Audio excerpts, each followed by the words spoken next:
ہمارے خداوند یسوع کی انجیل مقدس مرکز کے مطابق اس کا 12واں باب 28 سے 34 آیات تک۔ اس وقت فقیوں میں سے ایک نے پاس آ کر یسوع سے پوچھا کہ سب سے پہلا حکم کون سا ہے؟ یسوع نے جواب دیا کہ پہلا یہ ہے، سن اے اسرائیل کہ خداوند ہمارا خدا ایک ہی خداوند ہے۔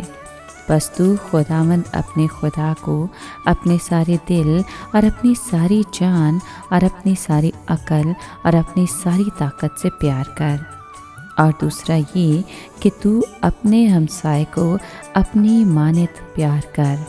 ان سے بڑا اور کوئی حکم نہیں۔ اور فقیہ نے اس سے کہا، کیا خوب اے استاد، تو نے سچ کہا ہے کہ وہ ایک ہی ہے اور اس کے سوا اور کوئی نہیں، اور کہ اس کو سارے دل اور ساری عقل اور ساری طاقت سے اور اپنے ہمسائے کو اپنی مانند پیار کرنا سب سوختنی قربانیوں اور ذبیحوں سے افضل ہے۔ اور جب یسوع نے دیکھا کہ اس نے عقل مندی سے جواب دیا تو اس سے کہا، تو خدا کی بادشاہی سے دور نہیں۔ اور بعد اس کے کسی نے اس سے سوال کرنے کی جرأت نہ کی۔ پاک کلام کے پڑھے اور سنے جانے پر خداوند کی برکت ہو، خدا کا شکر ہو۔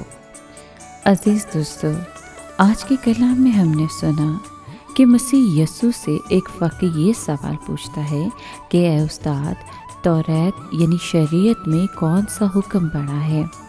مسیح کا جواب اپنی بصیرت اور سادگی میں حیرت انگیز تھا۔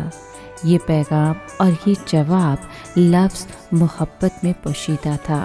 یہاں پر مسیح یسوع نے محبت کے 2 پہلو بیان کیے۔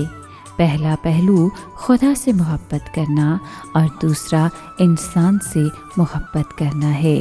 مسیح نے اس شرح کے عالم کو پرانے عہد نامے کا ایک مشہور حوالہ دے کر جواب دیا۔ اس پر اس فقیہ نے کہا کہ اے استاد، تو نے سچ کہا ہے، وہ ایک ہی ہے اور اس کے سوا اور کوئی نہیں، اور اس کو سارے دل، ساری عقل، ساری طاقت سے پیار کیا جائے، اور اپنے ہمسائے کو اپنی مانند پیار کرنا سب سوختنی قربانیوں اور ذبیحوں سے افضل ہے۔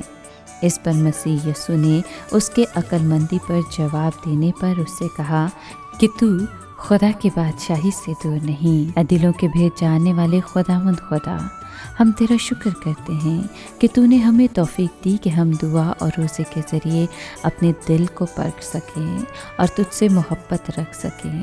تو ہی ہمارے دل کی تبدیلی کا سبب بن، تاکہ ہمارے دل کی تبدیلی ہمارے کردار کو بدلے اور ہمیں اچھا انسان بنائے۔ آمین۔